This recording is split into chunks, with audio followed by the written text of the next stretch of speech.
Դիտեք առաջին ալիք Ամերիկայի հեռուստակոնտենտը։ Բաժանորդագրվեք առաջին ալիք Ամերիկայի YouTube-յան ալիքին First Channel America։ UNICEF-ը եւ Հանրային հեռուստաընկերությունը ներկայացնում են։ Խոսքի խնդիրը հայտնաբերելու դեպքում ծնողից պահանջվում է համբերություն եւ մասնագետի հետ համագործակցություն, որպեսզի երեխայի արդյունքը ել ավելի արագ նկատվի։ Իհարկե դժվար է գիտակցել, որ երեխայիդ մոտ կա խնդիր, երբ դա լսում ես մասնագետից,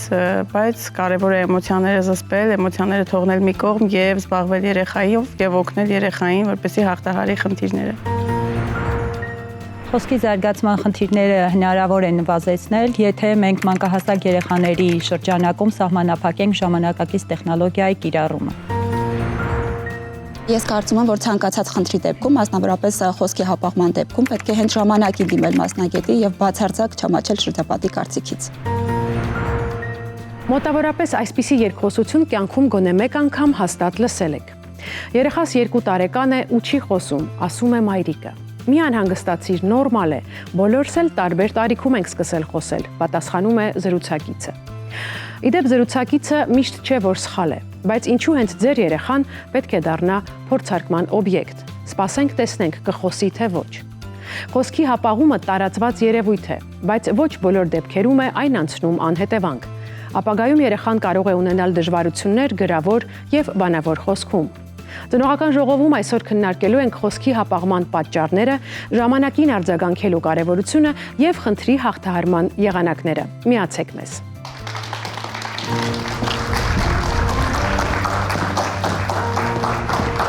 Բարև ձեզ հարգելի մայրիկներ, ուրախ եմ շատ տեսնել ձեզ տնօրինական ժողովում։ Մենք ծնողներս իհարկե շատ անհամբեր ենք եւ սպասում ենք առաջին անգամ երբ չոչ կանի, հետո կքայլի եւ իհարկե երբ կխոսի ու իհարկե ուշադրություն ենք դարձում թե որը կլինի նրա առաջին բառը։ Ես ուզում եմ մայրիկներ հիշեք ձեզ այդ փուլում, երբ այդ սպասման մեջ էիք, որ ահա հիմա պետք է երեխան խոսի եւ նաեւ ինչպիսին եղավ ձեր մոտեցումն ու վերաբերմունքը այն երևույթին, որ ձեր դիտարկմամբ կամ գուցե նաեւ ընտանիքի անդամների հուշմամբ հասկացաք, որ մի փոքր process-ը ուշանում է։ Ես սեփական փորձի հիման վրա խոսեմ, 3 երեխա ունեմ ու 3-ն էլ տարբեր ժամանակներում են սկսել խոսել։ Տղաս առաջնեկս 1 տարեկանում հստակ խոսում էր, հստակ ու առանց բուվաների, առանց բղաների, առանց, չգիտեմ, վուվուների, հստակ բառերով ջուր, ավտո ու նախադասություն կազմելով։ Իսկապես շատ զարմանալի էր բոլորիս համար, ինչպես նաև շատ ուրախալի փաստ էր։ Ու հիմնվելով տղայիս փորձի վրա սպասում էի, որ միջնեկ երեխաս էլ աղջիկս նույնքան շուտ պետք է խոսի։ Մի փոքր ավելի ուշ ձևավորվեց հենց նախադասություն, որպես այդպեսին արտահայտելը, երևի տարի 2-3 ամսականում, որ արդեն հստակ էլի նախադասություններով խոսում էր պարզ։ Այս երրորդ երեխաս 4 տարեկան է, շատ ավելի ուշ սկսեց եւ բառերը որպես այդպեսին ուշ սկսեց արտաբերել եւ հիմա էլ շատ հստակ կապակցված խոսք որպես այդպեսին դեռ չի ասում։ Ընդհանուր հասկանում են, ընդհանուր խոսում է, նախադասություն կազմում է, բայց վերջավորությունները, հոլովները մի փոքր սենց չի կոնտրոլանում, հա։ Անի, գիտեմ, որ կա որոշակի խնդիր, որը շտկելու ուղղությամբ աշխատում եք։ Ինչպիսին է եղել ձեր եւ ընտանիքի մյուս անդամների վերաբերմունքը երևույթին, որ երեխան ուշ է խոսում կամ խոսում է ոչ այնպես, ինչպես որ հարկն է իր տարիքի համար։ Ես էլ ունեմ 2 տղա ու իմ առաջնեկը մեր ընտանիքում եղբայր-քույրերի մեջ առաջին երեխան էր ու ոնց որ չի գիտակցում, որ արդեն 2-ը լրացել է, 2.5 է, 3 է, ինքը կիսատ պրատ է խոսում, ինձ թվում էր դե փոքր է, նորմալ է։ Ու երբ որ ծնվեց իմ երկրորդ երեխան ու 12 ամսականից սկսեց խոսել, մեր նման, մեծի նման սկսեց խոսել, ես հասկացա, որ առաջնեկս ուշացնում է խոսքը, քանի որ երկրորդս առաջ անցավ առաջնեկիցս, ու սկսեցինք զբաղվել արդեն տարբեր հոգեբաններ, լոգոպեդներ, նյարդաբաններ, որ խնդիրը հասկանայինք ու խոսքի զարգացման հապաղում էր, ասո լուրջ խնդիրներ չկար ու սկսեցինք աշխատել այդ ուղղությամբ, հիմա կարծես թե շտկվում է մեր խնդիրը։ Արդյունքներ տեսնում։ Արդյունքներ տեսնում եմ։ Ես ունեմ այսպիսի մի անձնական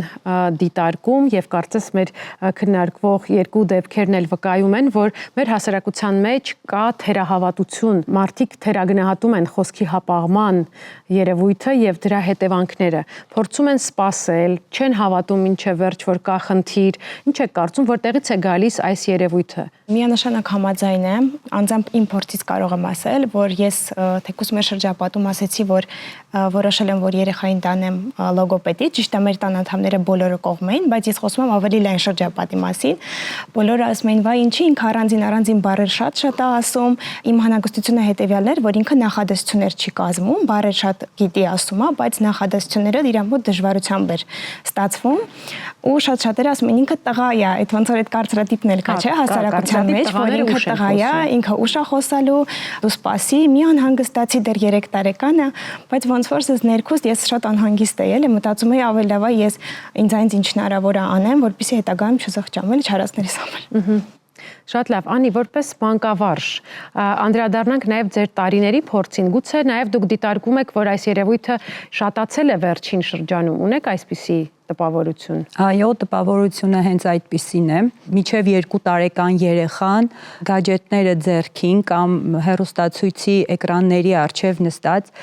չունի սոցիալական շփում, չի լսում կենթանի խոսք, այսինքն դրանք բոլորը նպաստում են երեխայի խոսքի հապաղմանը։ Եվ այո, աճել է խոսքի հապաղման տոկոսային ստատիստիկայով, եթե մենք նայում ենք, բավականին աճ է գրանցվել։ Համարձակվում եմ ենթադրել, որ այցը մասնագետին ուշացնելու պատճառներից մեկն էլ մեզանում լայնորեն տարածված միֆերն են։ Դրանք կարծես փափուկ բարձ են դնում ծնողների գլխի տակ ու առժամանակ թույլ չեն տալիս սթափ գնահատել խնդրի մասշտաբները։ Ճիշտ եմ թե չէ, կօգնեն հասկանալ մեր երկրի տարբեր անկյուններում ապրող բնակիչները։ Եթե երեխայի ծնողներից կամ ազգականներից մեկը ուշ է սկսել խոսել, երեխան էլ ուշ կխոսի։ Միֆ է, թե իրականություն։ Չեմ կարող միանշանակ ասել միֆ է այո կամ ոչ, բայց գենետիկան միանշանակ իր դերը ու նշանակությունը ունի երեխայի զարգացման հարցում, բնականաբար նաև խոսքի պարագայում։ Կարծում եմ իրականությունը։ Չեմ կարծում։ Հնարավոր է, որ խնդիրները առաջանան ավելի վաղ տարիքում, հոգեբանական ինչ-որ խնդիրներ լինեն, վախի դրսևորում լինի կամ ինչ-որ կոնֆլիկտային իրավիճակից երեխայի խոսքը հապաղի։ Չեմ կարող գիտականորեն ասեմ, որովհետև մասնագետ չեմ, բայց գիտեմ, որ պարտադիր չի։ Այո, հնարավոր է ուշ խոսի։ Միգուցե գենետիկ կերպով կարող է անցնել։ Հիմա հիմնականում ավելի շատ պլանշետների, գadgetների հետ կապված խնդիրը ավելի շատ արդիական ներկա ժամանակներում, բայց միաժամանակ գենետիկան էլ որոշակի չափով կապ ունի այս դեպքում։ Հնարավոր է իրականություն լինի, գենը շատ հզոր բան է։ Ճիշտն ասած, ես արդեն անձնական փորձից գիտեմ, որ դա ժառանգական բնույթ չի կրում։ Իմ աղջիկը փոքր շատ ուշ է խոսել, բայց խնդիրը նրանում էր, որ ինքը միանգամից ծնված ժամանակից 3 լեզու էր լսում՝ հայերեն, ռուսերեն, անգլերեն։ Դրա համար ինքը չէր կարող կողմնորոշվել, որ լեզուն խոսեր։ Ժառանգականության գործոնը մեծ դեր ունի երեխայի խոսքի զարգացման մեջ, եւ եթե ծնողներից կամ ազգականներից որևէ մեկը ունի խոսքի զարգացման հապաղում կամ ուշ խոսքի ձևավորում, կա հավանականություն, որ նույնը կդրսևորվի նաեւ երեխայի մոտ։ Բայց սա հիմք չէ եւ չենք կարող ասել, որ միանշանակ երեխան էլ կունենա խոսքի հապաղում, որովհետեւ երեխայի օնտոգենեզի զարգացումը յուրահատուկ է եւ կախված է մի շարք ներքին ու արտաքին գործոններից։ Իհարկե ժառանգականությունը մեծ դեր ունի դրա մեջ, բայց ավելի քան կարևոր է մայրիկի հետ հուզական կապը, ճիշտ խոսքային միջավայրը, շփումը հասակակիցների հետ, խոսքային ճիշտ հրահանգները, մոդելավորված խոսքը եւ այլն։ Տղաներն ավելի ուշ են սկսում խոսել, քան աղջիկները։ Միֆ է, թե իրականություն։ Ոչ, դա միֆ է, կապ չունի սեռը խոսելու հետ։ Կարծում եմ, որ միֆ չի, իրականություն է։ Սեռը դրա հետ ընդհանրապես կապ չունի։ Միշտ կապ ունի բնակավարը, միջավայրը, երեխաները ինչքան խոսք են լսում։ Քանի որ ես եմ տղա, մեր մոտ ամեն ինչ մի քիչ ուշ է, հա, ճիշտ է։ Գաղափար չունի։ Ոչ, ինձ թվում է սեռը կապ չունի, դա երեխայից է գալիս։ Ինձ թվում է այո,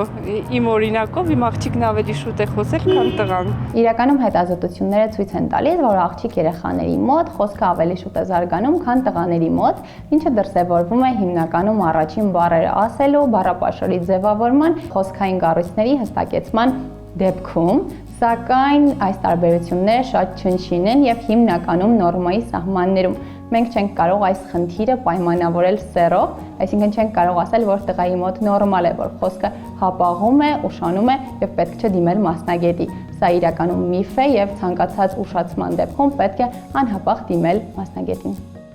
Եթե չմիջամտենք, երեխան մի օր կխոսի։ Միֆ է թե իրականություն։ Միֆ է, կարծում եմ։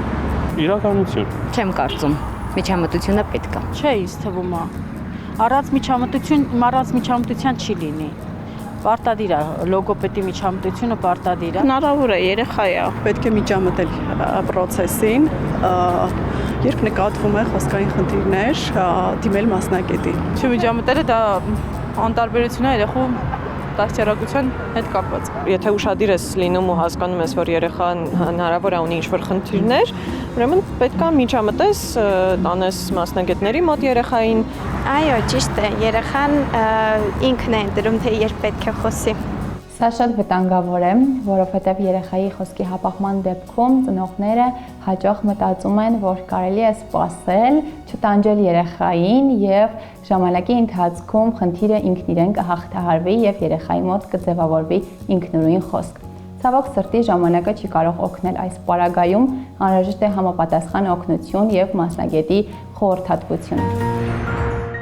Մենք լսեցինք ընդամենը մի քանիսը այն միֆերից, որոնց վրա տարիներով կառուցվել է սպասման ռազմավարությունը։ Մի օր վերջապես կխոսի։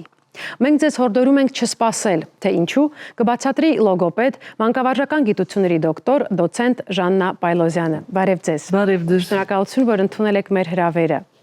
Նախ խնդրում եմ օգնեք մեզ հասկանալ խոսքի զարգացման բնական ընթացք եզրույթը։ Ինչ ենք հասկանում սրա տակ եւ ինչ պետք է իմանան ծնողները։ Պետք է ասել, որ խոսքը զարգանում է մի քանի տարիների ընթացքում եւ աստիճանաբար։ Շատ ճիշտ է, երբ ասում են, որ ճիչը արդեն ցուցանիշ է երեխայի առողջության եւ հետագա զարգացման մասին։ Ոչ միայն իհարկե ճիչը, բայց լոգոպեդական տեսանկյունից դա շատ կարեւոր է, այնուհետեւ երեխան սկսում է գղգղալ։ Աստիճանաբար արդեն գղղանքին միանում է եւ հետո փոխարինում է գղգղանքը թոթովանքը։ Թոթովանքը աստիճանաբար զարգանում է, առաջանում են այսպես կոչված կեղծ բառեր, մոտավորապես 5-6-7 ամսականում այդպես մամա, պապա, դա այն փուլն է, երբ որ ասում են մամա շուտ ասեց թե պապա ասեց, իրականում ինքը ոչ մեկն էլ դրանցից չասած։ Մի քիչ վաղ կամ հենց 1 տարեկանում կամ մի փոքր ավելի ուշացումով երեխան ասում է առաջին բառերը։ Մամա, կակա, բուբու, դադա, այդ բոլոր բառերը, որ հետո մեծերը օգտագործում են երեխաների հետ, հենց գալիս են այդպես կոչված մանկական բառապաշարից։ Որոշ դեպքերում հարց է ծագում, ասում են պետք է երեխայի հետ այդպես խոսել։ Երեխայի հետ կարելի է օգտագործել մանկական բառեր, բայց ինքը դրա հետ զուգահեռ պետք է լսի մեծականը։ Տարբեր աղբյուրներ, տարբեր հեղինակներ, տարբեր գիտական դպրոցներ տարբեր քանակ են ներկայացնում, բայց եկեք հաշվենք, որ 10-ից մինչև 25 բառ 1 տարեկանում եւ աստիճանաբար այդ թիվը շատանալու է։ 2 տարեկանին մոտ երեխան ունենում է պարզագույն նախադասություն։ Մամա հաց, մամա ջուր կամ այնպիսի մի հատ մամա է ասում, որ մաման արդեն հասկանում է, որ ինքը ինչ որ բաներ ուզում ասել, այսինքն դա հենց բառ նախադասության փուլն է։ Արդեն իմաստային որոշակի Այո, միանշանակ դա իմաստային է եւ աստիճանաբար 2-ին մոտ, 2-ից արդեն իսկ ավել երեխան սկսում է խոսել նախադասություններով, խոսում է բարձ նախադասություններով, խոսում է քերականական սխալներով, դա շատ բնականon է, նորմալ է, խոսում է աղավաղումներով, խոսում է շատ քաղցր եւ 3 տարեկանում համաձայն բոլոր նորմաների բնականon զարգացման երեխան պետք է ունենա բարձ նախադասություններ, այսինքն ֆրազային խոսք։ Պետք է խնդրեմ ընդգծենք լոգոպեդին դիմելու կարևորությունը, բայց նաև ծնողները պետք է հասկանան մի բան, արդյոք կա այսպիսի երևույթ պրոֆիլակտիկ կերպով դիմել լոգոպեդի, եթե այո, ապա որ տարիքն է դա, եւ երբ արդեն որոշակի անհանգստություն եւ մտահոգություն ունենալով ծնողը պետք է գա մասնագետի մոտ։ Եթե մենք զգում ենք, որ 1 տարեկանում չունի բառեր, ընդհանրեն կամ միջև այդ չի թոթովում, եթե երեխան 1.5-ում, 2-ում չունի փոքրիկ ֆրազաներ, ուրեմն իհարկե մի հատ լոգոպեդին ցույց տալը չէր խանգարի։ Եվ նաև եկեք չմոռանանք, որ խոսքի զարգացումը եւ խոսքը ընդհանրապես ինքը նյարդային համակարգի հոգեկան զարգացման ցուցանիշ է։ Հետևաբար, եթե երեխայի մոտ ինչ եւ ինչ պատճառներով խոսքը ուշանում է, պետք է անպայման հասկանալ պատճառը որն է։ Միգուցե այնտեղ կա մեկ ուրիշ առաջնային պատճառ, որից է բխում արդեն խոսքի հապաղումը։ Լսողության պատճառով, խաթարման պատճառով կամ ասենք մտավոր զարգացման պատճառով կամ նույն հուզակամային ոլորտի աուտիզմի պատճառով եւ այլն պատճառներից ելնելով երեխան հասկանալի է, որ կխոսի ուշ, որ այս պարագայում խոսքի բացակայությունը դիտարկվում է կամ հապաղում դիտարկվում է որպես սիմպտոմատիկա, դրսևորում մեկ այլ երևույթ, ավելի բարդ, ավելի համակարգված։ Բայց կարող է պարզապես երեխան ուշացնում է խոսքը։ Խոսքի զարգացման վրա ազդող գործոնների մասին առաջարկում եմ շարունակենք զրուցել ծնողների հետ։ Համեցեք։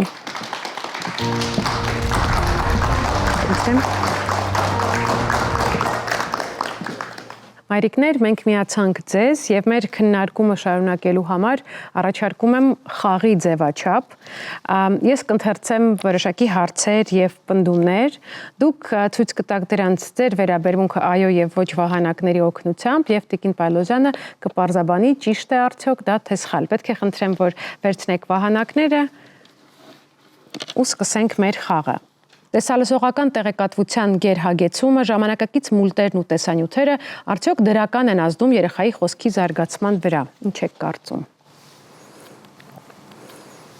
Եվ ոչ եւ այո տարբերակ ունենք։ Այո, գadgetները կարող են հանդես գալ որպես հապաղման պատճառ, բայց որպես կանոն, խոսքի հապաղման պատճառը մեկը չի։ Դրանք շատ են։ Սկսված հղիության շրջանից կարող են ինչ-որ պատճառներ լինել, ստրեսային վիճակը, հոգեբանական մթնոլորտը, որևէ օրգանական ախտահարում եւ այլն։ Բայց ցանկացած դեպքում, ուրեմն, որպեսզի մենք կանխենք, այդ բոլոր երևույթները, ավելի լավ է զգուշանալ, քան հետո խնդրի առաջ կանգնել եւ մտածել, թե ինչպես այդ հարցը լուծես։ Ավելի լավ է, որպեսզի երեխայի կողքը, եթե անգամ ինքը ինչ-որ էկրաններից օգտվում է, նախ օգտվի շատ քիչ եւ անպայման լինի մեծը, որը մեկնաբանում կրկնում այդ բոլոր բառերը։ Այդպես ինքը այս բանը ասեց, այն բանը ասեց, որտեվ նաեւ կարող է երեխան չհասկանալ, թե ինչ են ասում, արագ են խոսում ավելի, չէ, տարբեր տոնայնությամբ, տարբեր ինտոնացիաներով, իսկ որպես պատճառ կարող ենք դիտարկել, բայց այն միակը չէ։ Շատ լավ, շնորհակալ եմ։ Մայրիկներ, եւս մեկ հարց։ Ընտանիքում մի քանի լեզվով խոսելը թույլ է տալիս, որ երեխան սկսի խոսել շուտ ու ավելի արագ յուրացնի միանգամից մի քանի լեզու։ Ինչ եք կարծում։ Ոչ, միանշանակ է բոլորի կարծիքը։ Դե պետք է ասել, որ այս արձագանքը ինքը ամենատարածվածն է, բայց եկեք այսպես տրամաբանենք, մենք գիտենք շատ երեխաներ, ովքեր մի լեզու են լսում, բայց նրանց խոսքի զարգացումը ուշանում է։ Եվ մենք գիտենք շատ երեխաներ, ովքեր լսում են 2 եւ 3 լեզու, բայց իրենց խոսքի զարգացումը համապատասխանում է նորմային։ Հետևաբար, հավանաբար պատճառը դա չէ։ Այս էլի նորից այն պատմությունն է, որ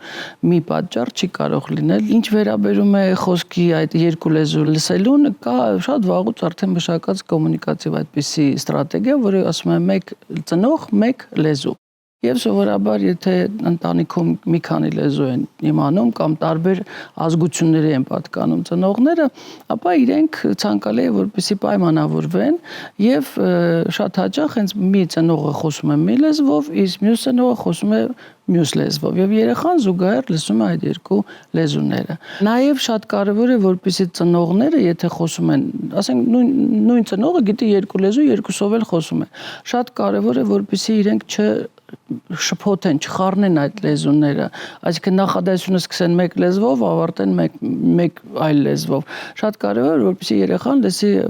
առաջի բառից մինչև վերջին բառը ֆրազան 1 լեզվով, լինի դա հայերեն, լինի դա ռուսերեն, անգլերեն, ֆրանսերեն եւ այլն։ Եվս մեկ հարց ունենք, մայրիկներ, երեխայի արտասանությունը կրկնօրինակելը վնասում է արդյոք խոսքի ձևավորմանը։ Երբ մենք իր բառապաշարով իրպես խոսում ենք։ Ինչ է ասում գիտությունը։ Իհարկե աղավաղել լեզուն պետք չէ։ Այսինքն պուպուս ջան, ազիզ ջան, քաղցի ջան, շնորհես տարբերակներով խոսելը դա ճիշտ մոտեցում չէ։ Իսկ ինչ վերաբերում է մանկական բառերին, մանկիկային, մենք կարող ենք ասել դուդու, բաբա, օպա, բայց զուգահեռ պետք է ինքը լսի ճիշտ խոսքը։ Իսկ եթե մենք անվերջ այդ աղավաղում ենք զոհաբերելով մեր ոսկեղենիկը, ես կարծում եմ դա ճիշտ չէ։ Եվս մեկ հարց ունենք։ Շարունակական սթրեսը կամ ֆիզիկական տրավման կարող են դառնալ խոսքի հապաղման պատճառ։ Այո։ Իրականում, այո, շարունակական ստրեսը եւ ֆիզիկական տրավման, իսկ լինի դա օրգանական կամ ֆունկցիոնալ պատճառ, լինի դա կառուցվածքային փոփոխությունների ենթադրող կամ զուտ ֆունկցիոնալ տարբերություններ բերող, իհարկե կարող է լինել խոսքի հապաղման, զարգացման հապաղման պատճառ, բայց մի պատճառ երբեք չի լինում, պատճառները մի քանիսն են, շատ են։ Եվ որպես մեր այս հատվածի վերջաբան կցանկանայի լսել ձեր ընդհանրական ուղերձը, ձեր հաղորդագրությունը ծնողներին, ինչը պետք է կարևորեն ձեր մասնագիտական տեսանկյունից։ Պետք է երեխայի հետ խոսել, պետք է երեխայի հետ շատ ժամանակ անցկացնել, պետք է երեխայի հետ այնպես խոսել, որ երեխան տեսնի ձեզ, պետք է ձեր դեմքը, պետք է երեխայի հետ խաղալ, որտեղ խաղը ինքը զարգացման ամենակարևոր միջոցն է։ Պետք է խոսել հանգիստ, արտահայտիչ, մեղեդային, ինտոնացիաներով լի, ճիշտ եւ իհարկե, եթե մենք զգում ենք, որ երեխայի խոսքը այնուամենայնիվ ուշանում է, անպայման դիմել մասնագետի, այդտեղ ոչ մի ամոթ բան չկա, շատ ավելի լավ է մենք գնանք լոգոպեդի մոտ, հա, եւ թող լոգոպեդը մեզ ասի, որ խնդիր դեռ չկա, ամեն ինչ նորմայում է, քան մենք նստենք ու մտածենք ու սպասենք մինչեւ 4-5 տարեկանը, երբ որ արդեն երեխան պետք է ունենա ֆրազային խոսք, իսկ ինքը դեռ բառեր չի ասում։ Չի լինում այդպես, դա շատ, չգիտեմ ինչ հրաշքի տարբերակներ են, երբ որ երեխան հանկարծ 6 տարեկանով եւ միանգամից խոսեց։ Այդպիսի բաներ չեն լինում։ Խոսքը ինքը տարիների ընթացքում է ձևավորվում, զարգանում եւ պետք չէ այդ ամենաբարենպաստ ժամանակը ուրեմն կորցնել։ Դիմեք լոգոպեդի։ Հրաշալի էր։ Շնորհակալ եմ շատ ձեր ժամանակի, ձեր մասնակցության եւ ձեր պարզաբանումների համար։ Ես եմ շնորհակալ։ Խոսքի խանգարումը կարող է լինել առաջնային, կարող է լինել որևէ հիվանդության կամ խնդրի հետևանք։ Երկրորդի դեպքում լոգոպեդները համագործակցում են այլ մասնագետների, մանկական հոգեբանների, հոգեբույժների, զարգացման մանկաբույժների հետ։ Նախ եւ առաջ բացառում են ինտելեկտի, հուզակամային ոլորտի խանգարումները, իսկ խոսքի հետ աշխատում են խոսքով։ Լոգոպեդի զինանոցում կան արտաբերական, ձայնային, շնչառական, ռելաքսացիոն վարժություններ, իսկ որոշ դեպքերում անգամ մերսումներ։ Խնդրի հաղթահարմանն ուղղված շատ մեթոդներ ու գործողություններ միայն մասնագետի կաբինետում շաբաթական մի քանի անգամ մի քանի ժամով անելը բավարար չէ։ Ուստի շատ կարևոր է, որ պրոցեսին միանան նաև մեծահասակները։ Կախված երեխայի առանձնահատկություններից ու կիրառվող մեթոդներից խնդրի շտկման ժամանակահատվածը կարող է տատանվել։ Երբեմն խոսքի հապաղումը ոչ թե առանձին խնդիր է, այլ երեխայի զարգացման ուշացման մի նշան։ Ինչպես հասկանալ այս տարբերությունը եւ որն է խնդրին արձագանքելու լավագույն տարբերակը։ Կօգնի հասկանալ զարգացման մանկաբույժ Նվարդ Տեր-Ոսկանյանը։ Բարև ձեզ, Նվարդ։ Բարև ձեզ։ Նախ խնդրում եմ օգնեք մեզ հասկանալ, թե ինչպես ծնողը կողմնորոշվի, թե որ մասնագետի դուռը պետք է թակել առաջին հերթին, ներկայանալ լոգոպեդի, մանկաբույժի, թե զարգացման մանկաբույժի մոտ։ Սովորաբար մենք խորհուրդ ենք տալիս բոլոր կանգատների դեպքում առաջին դեպքում դիմել տեղամասային մանկաբույժին, ով հսկում է երեխային ծնված օրվանից եւ մինչեւ 18 լրանալը, այսինքն գիտի երեխայի զարգացման ընթացքը։ Բացի դա Հայաստանում ընդունված գոյություն ունեն որոշակի սկրինինգային տեստեր, որոնք որ գնահատում են երեխայի զարգացումը եւ կարողանում են առանձնացնել ռիսկային գործոնները։ Դրանք ախտորոշիչ մեթոդներ չեն, տեղամասային մանկաբույժը այդ ախտորոշումները չի դնում, բայց կարողանում է շեշտադրել, թե ինչն է անհանգստացնող։ Տեղամասային մանկաբույժը արդեն կարողանում է որոշել, թե ինչի կարիք ունի երեխան։ Երեխան հաճախ ուղեգրվում է կամ նյարդաբանի կամ զարգացման մանկաբույժի, որից հետո արդեն կարիքը ըստ կարիքի գնահատման որոշվում է, թե ինչ մասնագետի է պետք լինում դիմել՝ լոգոպեդի, հոգեբանի, հատուկ մանկավարժի կամ էրգոթերապիստի եւ այլն։ Խոսքի հապաղումը կարող է լինել առաջնային, այսինքն կարող է լինել ինքնին խնդիր, բայց կարող է վկայել նաեւ ծնողի եւ ոչ մասնագետի համար անտեսանելի այլ բարդությունների մասին։ Այսպեսով կխնդրեմ պարզաբանել, թե խոսքի հապաղումը ինչի մասին կարող է վկայել։ Խոսքի զարգացման հապաղումը իսկապես կարող է լինել առաջնային եւ որևէ այլ խնդրի մասին չխոսել, բայց դա դեպքերի մեծամասնությունում չի։ Դեպքերի մեծամասնությունում այն պարզապես ախտանիշ է, որը խոսում է ավելի բարդ եւ ավելի ծանր խնդիրների մասին, որոնցից են օրինակ մտավոր հետամնացությունը, աուտիզմի սպեկտրի խանգարումը, շարժողական խանգարումները։ Խանգարումները բազմաթիվ են, սակայն ամենահաճախ հանդիպողները հավանաբար դրանք են։ Եվ ծնողները հիմնականում ինչ են նկատում, եթե երեխայի մոտ կա խոսքի զարգացման հապաղում, ապա երեխայի բլբլոցը, գղգղոցը միգուցե ճիշտ ժամանակին դիտված են լինում, բայց երեխան չի կարողանում արտաբերել առաջին բառերը, չի կարողանում 2-3 տարեկանից կապակցված խոսք ունենալ, նախադասություններ չի կազմում, տարբերվում են հասակակիցներից, այսինքն եւ վարքով եւ խոսքի հենց զարգացումով եւ հիմնական նշանները, որոնք որ մենք ասում ենք, որ ծնողները պետք է ուշադրություն դարձնեն ավելի վաղ տարիքում, դրանք թե ինչպես է երեխան խոսքը հասկանում, այսինքն ինչպես է կատարում հրահանգները, պարզ հրահանգները, մի փոքր ավելի բարդ հրահանգները, բացի այդ ինչքանով է երեխան հետաքրքրված մեր խոսքով, այսինքն երեխան համբերատար նստում ու լսում է, երբ որ դուք հեքիաթ եք պատմում, թե փախչում է, թե պարզապես գիրքն է թերթում ու նկարներն է նայում։ Բացի դա, ինչքանով է երեխան հետաքրքրված տեսողական շփումով, երեխան հետաքրքրված է արդյոք ուրիշ երեխաներով, թե չէ, ինչքանով է նրա խաղը համապատասխանում տարիքակիցների խաղին, այսինքն բոլոր այդ գործոնների վրա առօրյայում ծնողը ուշադրություն դարձնելով կարող է արդեն դիմել, ինչպես նշեցի սկզբում, մանկաբուժի եւ եթե խնդիրը կասկածելի լինի, այդ դեպքում նաև զարգացման մանկաբուժի։ Դիտարկենք մի իրավիճակ, երբ կա ընդհանուր զարգացմանը խոչընդոտող որևէ գործոն, արդյոք այս գործոնը վերացնելու պարագայում խոսքը ինքնուրույնաբար ի հայտ է գալիս, թե պահանջվում է մասնագիտական շտկում եւ միջամտություն։ Ամեն բան կախված է խնդրից եւ խնդրի ծանրության աստիճանից։ Այսինքն եթե ունենք երեխա, ով չի խոսում, բայց պարզապես խոսքի էքսպրեսիվ, այսինքն արտաբերական ոլորտի խնդիր է, այդ դեպքում հավանականությունը շատ մեծ է, որ ինքը կխոսի եւ կհասնի իր տարիքակիցներին։ Բայց խնդիրները բազմաթիվ կարող են լինել, ինչպես նշեցի, հաճախ դրանք երկրորդային բնույթ են ունենում եւ օրինակ եթե ունենք լսողության խանգարում, ապա մենք անպայման կարիք ենք ունենում կամ լսողական ապարատի կամ կոխլեար իմպլանտի տեղադրման, որը որ հետագայում նոր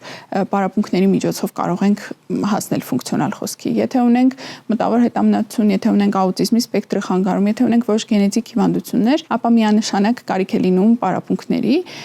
լոգոպեդի, հոգեբանի, հատուկ մանկավարժի, թիմային աշխատանքի եւ ցավոք սրտի ոչ բոլոր երեխաներն են անմիջապես կարողանում արձագանքել, անգամ եթե մենք ճիշտ թերապիաները տրամադրում ենք երեխային, որոշ դեպքերում երեխաները շատ արագ եւ շատ կտրուկ են արձագանքում, որոշ դեպքերում խնդրի պատճառով երեխաները շատ դանդաղ առաջ են գնում, միշտ առաջ են գնում, բայց տեմպը շատ տարբեր կարող է լինել։ Կցանկանամ, որ ժամանակի գործոնի մասին էլ խոսենք։ Այո, երբեմն խնդիրը ուշ է հայտնաբերվում եւ մասնագետին նույնիսկ երբեմն չեն էլ դիմում մարդիկ, բայց եթե ուշ հայտնաբերման պարագայում այնուամենայնիվ երեխային բերել են մասնագետի մոտ, արդյոք ուշացած միջամտությունը միևնույն է արդյունքներ տալու է։ Միջամտությունները միշտ արդյունք տալիս են, բայց նորից եմ ասում, դրանք կարող են շատ տարբեր լինել, այսինքն ինչքան շուտ ենք սկսում եւ ինչքան ինտենսիվ ենք փորձում պարապել, այդքան հավանականությունը, որ կկարողանանք հասնել ֆունկցիոնալ խոսքի, որ կկարողանա երեխան չտարբերվել տարիքակիցներից դպրոցում, ավելի մեծ է։ Բայց դա չի նշանակում, որ եթե ծնողը գանգատներով ներկայացել է 6-7 տարեկանում լինում են նման դեպքեր նույնպես, ապա պետք է ոչ ման չանել, միանշանակ պետք է հնարավոր բոլոր տարբերակները քննարկել, այսինքն գտնել, թե որ մասնագետն է այս րոպեին ավելի առաջնային երեխայի համար։ Շնորհակալ եմ Նվարդ, որ այսօր ծնողական ժողովում եք։ Ամենայն բարիք ձեզ։ Ես եմ շնորհակալ։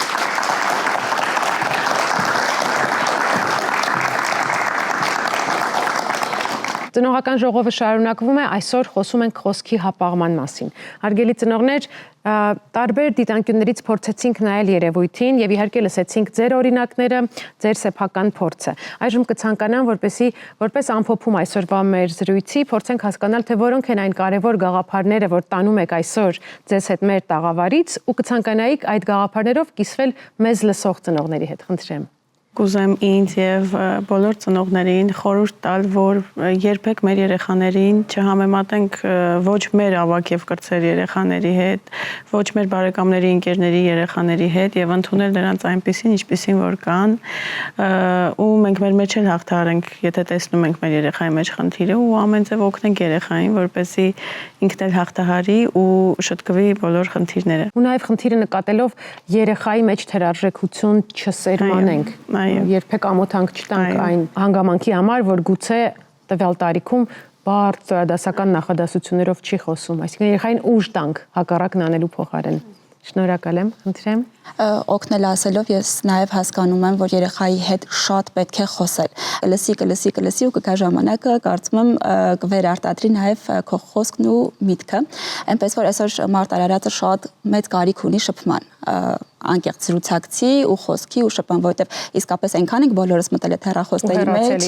ու հեռացել, այո, որ sense անկեղծ ու պարզ մարդկային շփման ու խոսքի կարիք շատ ունենք երեխաները մասնավորապես։ Եկեք նաև օգնենք երեխաների հետ շատ խոսելով։ Հրաշալի է, շնորհակալ եմ, Անի։ Երբ որ մենք բարձում ենք խոսքի հապաղման խնդիրը, հաջորդ հարցը, որ ծագում է ծնողի մտքում, ինչ անել։ Շատ կարևոր է դիմել ճիշտ մասնագետի, ճիշտ ժամանակին։ Հայաստանի պայմաններում ամեն ինչը գրեթե կենտրոնացվում է մայրաքաղաքում, բայց դուրս են մնում մարզային մի քիչ ավելի հեռավոր տարածաշրջանները։ Ես կցանկանայի, որ ավելի ուշադրություն դարձնեինք մասնագետների արկայությանը, չնայած հիմա մեր կրթական համակարգում մուտք են գործում տմակները, այսինքն տարածքային աջակցման կենտրոնի աշխատակիցները, որոնց համատեղ աջակցման եւ օգնության միջոցով մենք մասնագետներս կարողանում ենք խնդրին հնարավորինս լուծում տալ եւ օգնել ծնողին զերծ մնալ մեծ գումարներ ծախսելուց եւ մայրաքաղաքում մասնագետներ փնտրելուց։ Ես կարող եմ մենակ ավելացնել, որ չսպասենք ու ուշադիր լինենք երեխայի զարգացման ընթացքին, հենց մի փոքր ինչ-որ խնդիր ենք նկատում,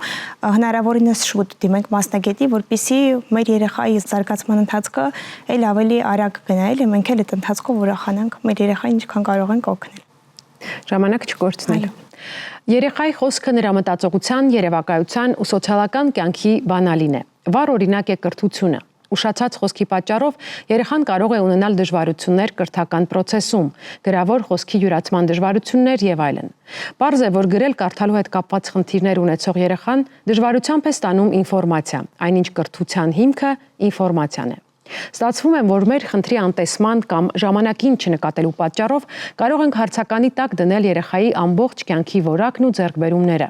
Երեխայի հետ խոսեք պարզ ու դանդաղ։ Մի կրկնօրինակեք երեխայի խոսելաձևը։ Սովորեցրեք բառերի ճիշտ արտասանությունը։ Սահմանափակեք էկրանային ժամանակը։ Խրախուսեք խոսքը հարցերով, պատմություններով, խաղերով։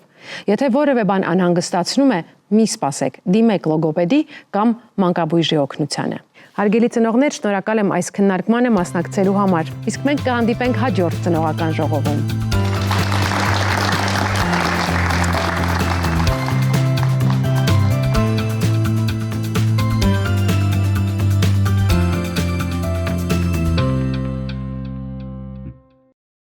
Դիտեք Առաջին ալիք Ամերիկայի հեռուստակոնտենտը։ Բաժանորդագրվեք Առաջին ալիք Ամերիկայի YouTube-յան ալիքին First Channel America։